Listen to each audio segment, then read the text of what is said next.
dalam semua institusi yang ada, baik pemerintah, swasta, itu memerlukan suatu pencitraan. Siapa lagi yang akan memberikan kesan baik, memberikan informasi baik terhadap sebuah institusi. Kalau tidak institusi itu sendiri karena itu informasi pesan kepada masyarakat. Banyak kasus-kasus yang menonjol yang tentunya humas yang hanya menyampaikan. Bagaimana sebetulnya humas ini bukan hanya sekedar menjadi juru bicara, selesai informasi yang diberikan gugur kewajibannya. Berbagi cerita untuk saling inspirasi. YS Podcast. Assalamualaikum warahmatullahi wabarakatuh. Berjumpa lagi dengan YS Podcast. Saya Yusron Sodi, tuan rumah YS Podcast. Hari ini alhamdulillah kedatangan sahabat saya yang luar biasa di tengah kesibukannya, sedang sibuk saat ini. Tapi ini salah satu bagian tugasnya ini. Dulu saya ingat dia sekitar 2019 Desember ditugaskan di NTB, di Kabid Humas Polda Nusa Tenggara Barat, Kombes Pol Artanto SIK. Sejak saat itu Pak Kabid langsung gercep ini, langsung merapatkan barisan, karena ini bagian humas ini adalah etalase. Jadi etalase yang menggambarkan posisi sebuah institusi. Bagaimana humasnya memberikan informasi yang cukup bagus, maka institusi itu juga akan menjadi baik. Tapi kalau humas ini tidak berhasil menciptakan gambaran yang cukup baik, nah juga institusi juga ikut hancur Pak Kabid nih. Pak Kabid ini boleh di-sharing nih pengalamannya, berarti hampir 3 tahun ya hampir 3 tahun di NTB. Dulu saya ingat nih sekitar tanggal 18 Desember ditugaskan. Kemudian selama ini Pak Kabid, yang Pak Kabid perhatikan nih di NTB nih khususnya, apa saja yang menjadi menjadi tantangan seolah-olah berulang terus. Jadi terlalu sering Pak Kabid temukan kasus-kasus ini, khususnya di NTB Pak Kabid. Ya, terima kasih Pak Yusron. Kawan lama ini. Iya. Terima kasih. Berarti saya sudah berapa lama di sini ya? Ya, ini 2019, 2018, 19, 20, hampir 3 tahun. Hampir 3 tahun, betul. Udah cukup lama. Okay. Terima kasih. Ya. Saya jumpa Pak Yusron nih. 3 tahun yang lalu ya, jumpa di NTB ya. Iya betul. 3 tahun yang lalu kita bertemu. Sekarang masih berjumpa lagi. Alhamdulillah. Alhamdulillah tetap sehat. Masih Kabid Humas. Iya. Ya. Betul. Okay. Memang menjadi seorang Kabid Humas itu memang ada dinamikanya. Iya. Kemudian kita bekerja dengan orang lain, berkomunikasi dengan orang lain, khususnya rekan kerja, ada mitra namanya wartawan, kemudian ada pimpinan redaksi, pemilik perusahaan, media, dan sebagainya. Ini yang menjadi mitra kerja kita yang sehari-hari yang harus kita komunikasi. Ya, memang Polri memiliki namanya Kadispen, Kepala Dinas Penerangan. Dulu. Sekarang dengan perkembangan teknologi, kemajuan zaman, akhirnya bukan sekedar penerang, sekarang menjadi humas. Hubungan masyarakat. Jadi humas itu era saat ini bukan sekedar memberikan informasi, dia sudah menjadi pemberi literasi dan juga mengedukasi masyarakat. Selain informasi-informasi yang diberikan, sehingga apa yang disebut dengan bukan sekedar juru bicara, bukan sekedar jubir yang sering kita dengar sesuai dengan judul hari ini. Kita mengambil tema ini sahabat podcast ini, bagaimana sebetulnya humas ini bukan hanya sekedar menjadi juru bicara, selesai informasi yang diberikan gugur kewajibannya. Nah, dalam giatnya Pak Kabid sebagai juru bicaranya Polda NTB ini seperti apa Pak Kabid? Ya, setiap institusi mempunyai PR, setiap institusi mempunyai marketing, setiap institusi mempunyai juru penerang, setiap institusi mempunyai humas. Diksi dari pihak kepolisian mengambil humas. Karena humas itu bukan sekedar juru bicara. Karena humas itu selain memberikan informasi kepada masyarakat, dia juga memberikan literasi. Dia juga memberikan informasi dan juga memberikan citra-citra yang baik bagi institusi tersebut ke masyarakat. apalagi dengan kemajuan teknologi saat ini, dengan platform yang ada, dengan berbagai tipe karakteristik platform yang ada, dari FB, IG, YouTube, Twitter, yang TikTok. Sekarang TikTok. Iya, rame juga. Jadi Humas Polri pun berkiprah di situ untuk memberikan informasi dan literasi kepada masyarakat. Memang institusi itu kalau di dalamnya kita berbicara tentang pencitraan, kalau kita melihat secara negatif ya pencitraan tuh seakan-akan negatif, betul. Tapi sebenarnya dalam semua institusi yang ada, baik pemerintah, swasta, itu memerlukan suatu pencitraan. Siapa lagi yang akan memberikan kesan baik, memberikan informasi baik terhadap sebuah institusi. Kalau tidak institusi itu sendiri itu dia memberikan informasi apa sih sebenarnya di dalam itu kegiatannya dan bagaimana masyarakat untuk mengakses mendapatkan pelayanan di dalam institusi tersebut, di dalam Polri tersebut seperti apa. Humas ini mempunyai peran untuk memberikan informasi. Apalagi pihak kepolisian itu selain dia pihak kepolisian itu tuh melakukan pelayanan kepada masyarakat, pelindungan, pelayanan, pengayoman dan penegakan hukum terakhir. Pada saat melakukan pelayanan kan ada berbagai kegiatan yang untuk diberikan kepada masyarakat dalam rangka pelayanan. Di pembuatan SIM, SKCK, kemudian pengurusan di Samsat, itu kan merupakan suatu bentuk pelayanan. Nah, pelayanan itu apa yang difasilitasi oleh Polri itu kita harus informasikan kepada masyarakat. Ini salah satu bentuk informasi dan juga edukasi kepada masyarakat bahwa kita punya pelayanan fasilitas ini. Masyarakat silakan bertanya dan sebagainya. Kalau ingin bertanya langsung, mungkin kita ada aplikasinya, ada websitenya dan sebagainya. Dalam giat-giatnya nih Pak Kabid nih kan kadang Pak Kabid ini ya boleh kita katakan 24 jam tugasnya, karena setiap ada kasus tertentu ini Kabid Humas harus orang yang termasuk jajaran pertama yang harus mengetahui ini sebelum beredar lebih jauh di tengah masyarakat kita gitu. Ini luar biasa berarti Pak Kabid meluangkan waktu selalu memonitor keadaan di Nusa Tenggara Barat ini. Ya, memonitor wajib. Kemudian khususnya pada kasus-kasus tertentu, ini kita menjadi pemberi informasi pesan kepada masyarakat. Banyak kasus-kasus yang menonjol yang tentunya Humas yang hanya menyampaikan. Untuk misalnya ada kasus pembunuhan dan sebagainya, reserse bisa direktur reserse atau kasat reserse atau Kapolres menyampaikan informasi. Mungkin direktur reserse menyampaikan informasi, cuma kan direktur reserse dia melakukan upaya penyidikan dan sebagainya, mungkin fokus dan job description-nya kan dia hanya melakukan upaya penyidikan dan penyelidikan. Nah, di sini kan ada humas yang memberikan informasi kepada masyarakat melalui rekan wartawan, itu yang sarana komunikasinya, sehingga tentunya pada kasus-kasus tertentu saya harus memahami kasus tersebut dan kasus tersebut saya informasikan pada rekan wartawan dan rekan wartawan mengutip apa yang saya sampaikan dan dimediakan di media baik media mainstream maupun media sosial maupun media online. Kan medianya udah banyak sekarang. Udah banyak sekali. Pilihannya udah banyak.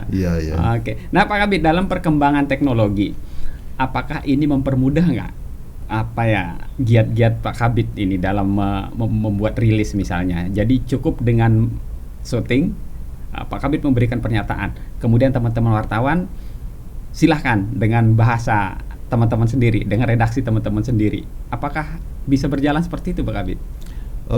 Dengan kemajuan teknologi saat ini sebenarnya banyak sebagian pekerjaan wartawan atau tugas wartawan tuh kita ambil sendiri malah. Wah. Jadi udah masuk juga sih.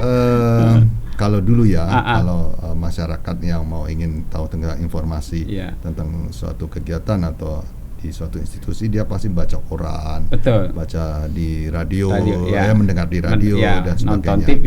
Jadi tugasnya wartawan adalah kepanjangan tangan dari masyarakat untuk mendapatkan informasi di kepolisian. Nah, dengan kemajuan teknologi saat ini, sebenarnya saya bisa juga memberikan informasi kepada saya langsung memberikan mereka melalui alat yang ada seperti media sosial, Instagram, Facebook, YouTube, TikTok, itu langsung memberikan informasi kepada masyarakat.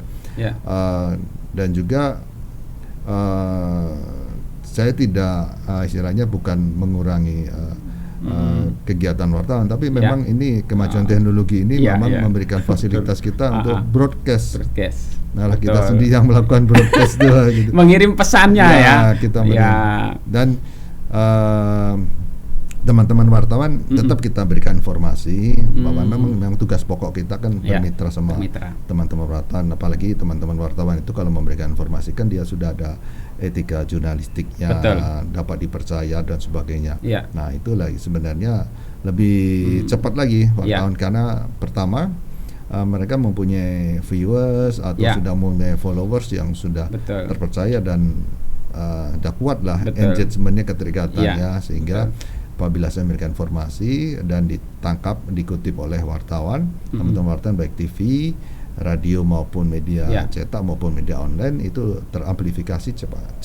Begitu cepat Kalau kita kan punya viewers dan sebagainya belum begitu banyak. Paling teman-teman kita yang mengikuti. Nah, tapi kalau mereka kan umum, Pak. Umum jadi mereka bisa membuat suatu narasi berita yang tentunya menarik dan juga edukatif kepada masyarakat. Betul dengan gaya mereka masing-masing gaya penulisan masing-masing yang ada di masing-masing media mereka. Nah, tentunya Pak Kabid ini ada peluang dan ada tantangan sebetulnya. Peluangnya kita bisa memaksimalkan penyebaran informasi. Tapi tantangannya dengan mudahnya ini Pak Kabid, ini justru menjadi malapetaka saat ini gitu. Nah, saya tidak ini melihat banyak sekali ternyata kasus-kasus yang melibatkan warga kita mungkin karena ketidaktahuan sehingga dia penyebaran informasinya begitu mudah dia share padahal itu berita bohong. Nah, ini cukup merepotkan nggak buat Polda NTB ini terkait dengan informasi-informasi yang berseliweran dan masuk ke ranah hukum, Pak Kabid. Itu dengan kemajuan teknologi namanya sekarang ini kita citizen journalism. Jadi betul. Setiap orang ada sebagai pembawa berita. Betul. Dengan kemajuan teknologi. Nah, ini harus kita waspadai dan ini menjadi PR buat kita Kita harus memberikan literasi, edukasi kepada netizen bahwa yang bersangkutan harus sadar bahwa dia adalah citizen journalism, bahwa dia sebenarnya membawa berita bagi orang lain. Kalau dia tidak memahami etika budaya di media sosial maupun di media pemberitaan, tentunya akan terjebak.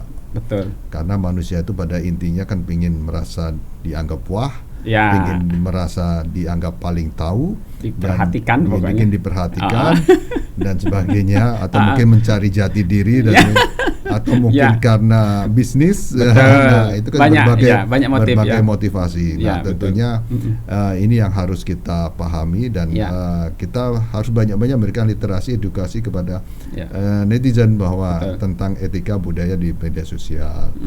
Kalau wartawan kan sudah jelas dia ada kode etik.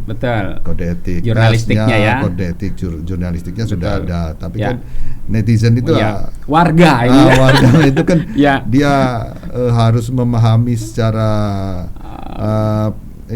secara pribadi itu harus belajar. Saya ini beretika di dunia maya seperti apa sih? Betul.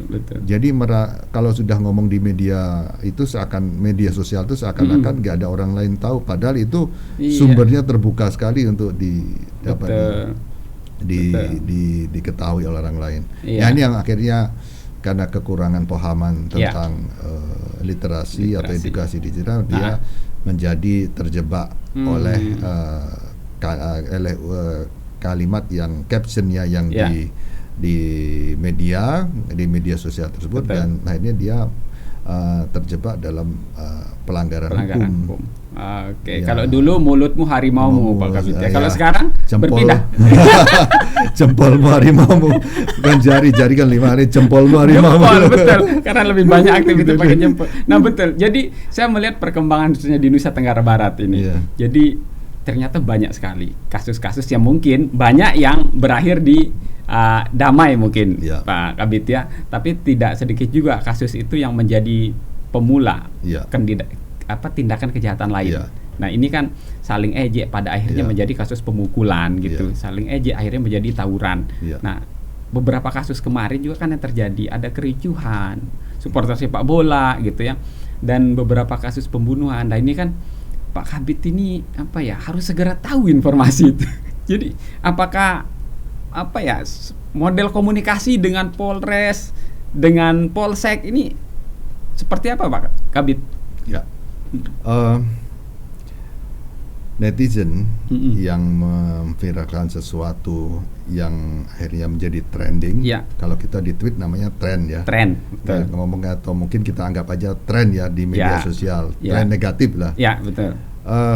Sebenarnya kita sudah banyak aplikasi yang kita miliki untuk memonitor trending yang sifatnya negatif. Mudah sekali sebenarnya. Kita lihat algoritma kan sudah banyak artificial intelligence atau aplikasi-aplikasi yang memberikan informasi ini sedang tren, Pak. Betul. Kita lihat aja dari jumlah follow jumlah yang melakukan komen. Itu kita sederhananya itu aja lihat komen hashtagnya juga ya. Kita lihat komen saja sederhana.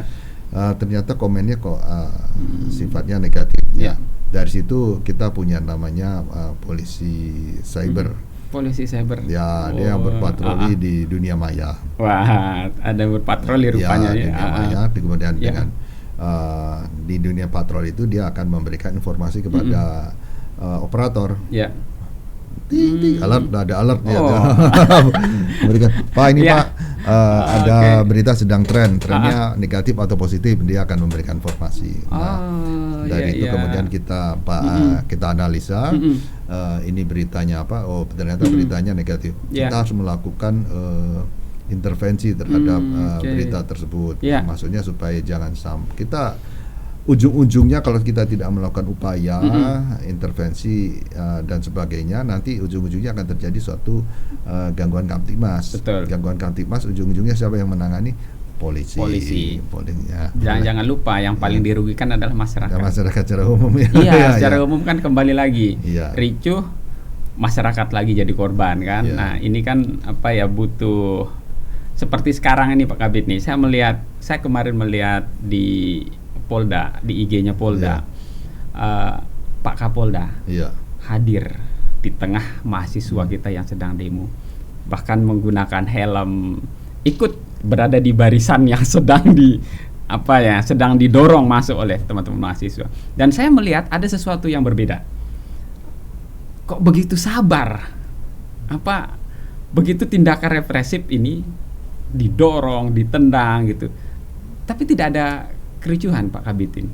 Ada pola yang bergeser nggak yang sudah diterapkan oleh Polri saat ini? Kita sudah merubah mindset anggota Polri sekarang. Kalau dulu waktu saya letnan kalau ada demo yang sifatnya provokator, nendang, mukul dan sebagainya, langsung kita tangkap, langsung kita bawa itu. Sekarang kita mindset sudah berubah. Kita bilang kita harus sabar. 10 kali lebih sabar daripada yang demo. Jadi diharapkan kita tetap memberikan pelayanan kepada mereka. Mungkin demo itu mungkin meluapkan emosi, menyampaikan informasi dan sebagainya. Oke, kita harus tetap sabar dan kita tidak perlu reaktif. Kita memberikan pelayanan kepada mereka. Yang penting jangan sampai terjadi anarkis dan sebagainya. Kita masih memahamilah tentang apa yang menjadi tuntutan dan tujuan mahasiswa tersebut. Saat ini memang kita sudah memberikan arahan kepada teman-teman yang di lapangan untuk tetap sabar. Sabar dan sabar. Perintahnya sabar. Sabar. Jadi khususnya dalam sekarang ini kan sedang ada aksi penolakan kenaikan harga BBM ini kan menjadi suatu tantangan bagi Polri supaya tetap memberikan pelayanan kepada masyarakat dan tetap sabar menghadapi aksi unjuk rasa, demo dan sebagainya. Yang diharapkan kita juga memberikan pelayanan kepada mereka yang terbaik. Misalnya kalau dia agak anarkis sedikit dan sebagainya, kita kan ada alat alat yang lebih humanis lah. Kita semprot pakai air, water cannon itu kan lebih humas daripada kita dorong kentung dan sebagainya kan lebih deh. Dan lagi pula kita memahami kan mereka akan menyampaikan pesan dan sebagainya itu kan mau bertemu dengan misalnya mau bertemu dengan anggota pimpinan DPR di sana. Sebelumnya sudah kita komunikasikan dengan pimpinan DPR siapa yang akan menerima dan sebagainya itu sudah kita fasilitasi dan kita kawal lah pimpinan DPR yang akan berbicara mungkin mau ke gubernur, siapa yang mau akan ketemu di pihak gubernur sudah kita fasilitasi dan kita komunikasi dengan pihak gubernuran supaya teman-teman dari mahasiswa ini langsung dapat berkomunikasi apa yang diaspirasinya bisa langsung dapat tersampaikan. Nah, ketika tersampaikan kan misi teman-teman kan menyampaikan pada akhirnya menjadi tekanan publik akan merubah kebijakan presiden misalnya kan lebih tinggi. Nah, namanya gerakan-gerakan mahasiswa ini kan aspirasi masyarakat ini terutama yang mengawalnya ini yang mengamankan kan kalau tidak dikawal demo-demo seperti ini kasihan juga mahasiswa. Kita takutnya ada provokator. Begitu jadi ada provokator yang paling dirugikan adalah adik-adik mahasiswa kita. Padahal tujuan adik-adik mahasiswa kita sangat mulia juga membantu memberikan informasi. Menyampaikan aspirasi. Betul Pak Kabid. Jadi Pak Kabid, isu-isu yang sekarang sedang berkembang di NTB, Pak Kabid ini sudah mengaturnya, membungkusnya sehingga nyampe ke masyarakat ini menjadi berita yang adem, tentram gitu. Itulah tujuan humas ini gitu. Tantangan saat ini Pak Kabid, banyak kasus-kasus yang terjadi gitu baik secara internal, tapi kan kita tidak lupa bahkan kemarin ada Pak Bribka Agus Salim hadir di sini gitu.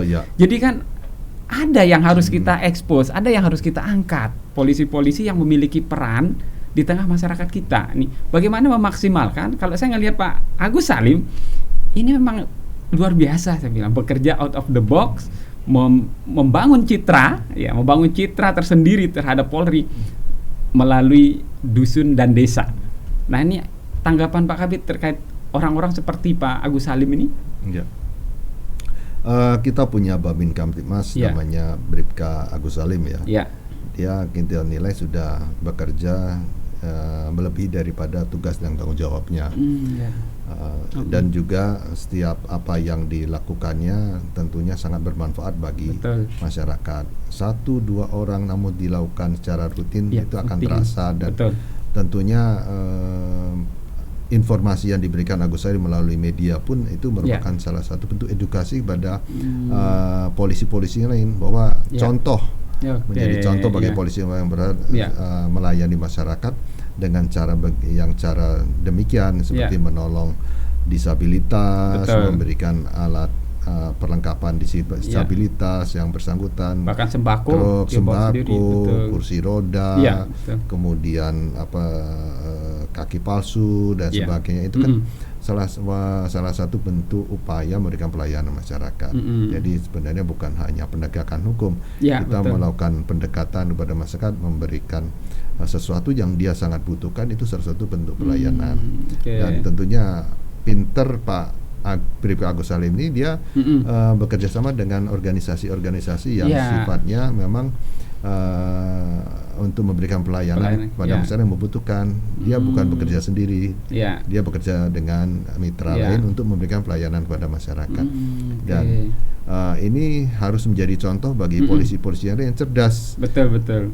Jadi kita tidak bekerja sendiri, kita bekerja dengan orang lain untuk membantu masyarakat yang membutuhkan. Gitu. Ini kerja kolaboratif. Seorang Agus Salim memberikan contoh bahwa Polri itu nggak bisa juga sendiri. Gitu.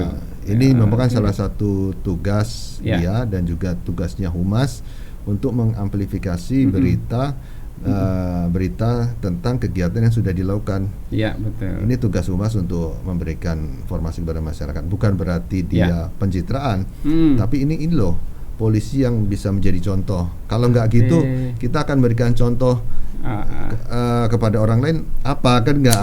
Ini contohnya sederhana. dan juga bermanfaat. Betul. Dan jadi bisa menimbulkan inspirasi bagi polisi-polisi yang lain. Betul. Saya tinggal di desa, apa yang saya bisa bangun kepada masyarakat ini? Betul. Kan gitu. Ya, bukan berarti polisi yang harus berada di kota yang bisa berprestasi kan, Pak Kabid ya. Oke, dan ini sudah ditunjukkan oleh Pak Agus Salim bahwa berada di desa, dia selalu mengekspos kegiatan-kegiatannya, dan ini kan menjadi humas juga. Iya. Jadi salah satu tugas kehumasan adalah memberikan informasi, edukasi dan literasi kepada masyarakat. Oke, nah ini sangat luar biasa. Ini jadi kita berharap banyak lagi, ya akan bukan mengikuti sebetulnya ya dengan cara masing-masing kan, dengan koneksi dengan jejaring polisi ini bisa memberikan pelayanan terbaik di tengah masyarakat. Ya, terakhir Pak Kabid, apa harapan Pak Kabid melihat kondisi kita di Nusa Tenggara Barat ini terkait dengan keamanan dan ketertiban khususnya di NTB yang memang kita dikenal ya pluralis ini, kita cukup heterogen ternyata di NTB ini. Silakan Pak Kabid. Polda NTB mensikapi permasalahan khususnya saat ini kenaikan BBM ya. Betul. Selain pemerintah yang akan memberikan BLT, di sini ada inisiatif dari Bapak Kapolri, kepanjangan tangannya para Kapolda, dan juga dalam hal ini Polda NTB, Bapak Kapolda NTB sudah siapkan sembako kepada masyarakat yang terdampak kenaikan BBM. Ini kemarin contoh kita sudah memberikan bantuan sembako kepada nelayan. Kemudian ojek online, kemudian sopir angkut, kemudian tukang sapu, buruh yang ada di pasar kemarin, yang di Kebon Royek pun dikasih sembako. Yang harapkan untuk mengurangilah beban akibat kenaikan BBM. Memang tidak bisa mencukupi sepanjangnya, namun minimal ada perhatian dari Bapak Kapolda, Bapak Kapolres kepada masyarakat yang betul-betul terdampak terhadap kenaikan BBM. Ini salah satu tugas kita juga humas untuk mengamplifikasi berita ini tersebut. Semoga yang lain menjadi inspirasi. Ternyata polisi juga atensi, masa institusi saya tidak memberikan atensi, perusahaan-perusahaan lain tidak memberikan atensi, kan ada CSR dan sebagainya kan gitu. Betul. Ini iri yang baik. Ada ya ini baik. Ini iri yang baik Pak Kabid. Jadi ketika Polri bukan hanya instruksi langsung dari Pak Presiden, tapi Pak Kapolri langsung memberikan instruksi kepada jajaran di bawahnya, ayo dong berbuat dengan kemampuan masing-masing kan gitu. Institusi masing apa sih kemampuan yang bisa dirasakan yang sangat mendasar bagi masyarakat apa? Ini salah satu selain kita memberikan pelayanan, yang pelindungan, kita juga membantu secara sosial pada masyarakat. Ini giat-giat ini yang memang harus bukan melihat polisi hanya dengan ketika berseragam berada di memang tempat-tempat tapi polisi juga ternyata bisa berada seperti Pak Agus Salim. Ini saya luar biasa, saya salut sekali sama kegiatan saudara kita yang di Lombok Timur itu. Ini juga menjadi atensi nasional sehingga kemarin menjadi dianugerahkan dari Sahabat Polisi Indonesia penghargaan atas giat-giat yang dilakukan. Nah, terima kasih Pak Kabid. Nah, semoga tugas-tugas Pak Kabid ini semakin lebih banyak bersinergi lagi dengan masyarakat kita di Nusa Tenggara Barat. Silakan ada closing statement Pak Kabid. Polda NTB beserta jajaran, dalam hal ini Polres jajaran, akan memberikan pelayanan yang terbaik kepada masyarakat. Dalam saat ini kita memahami bahwa kenaikan BBM tentunya akan berpengaruh terhadap perekonomian masyarakat. Polri akan selalu memberikan pelayanan kepada masyarakat, dan Polri akan selalu membantu masyarakat, dan kita selalu akan bekerja sama dengan pihak-pihak lain yang akan memberikan fasilitas pelayanan yang terbaik kepada masyarakat. Demikian. Terima kasih Pak Kabid Humas hadir di S-Podcast ikut S-Podcast, ikut sedikit mengambil bagian di amplifikasi ini. Amin. Semoga kita bisa terus saling dukung, saling support, bahwa insyaallah apa yang kita bicarakan ini menjadi inspirasi juga di tengah masyarakat kita penonton S-Podcast. Demikian sahabat S-Podcast yang bisa saya bahas dengan Pak Kabid Humas Polda NTB.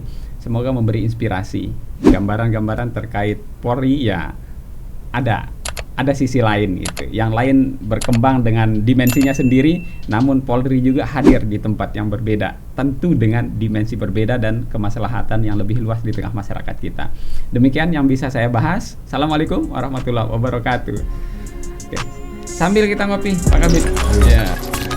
Berbagi cerita untuk saling inspirasi. YS Podcast.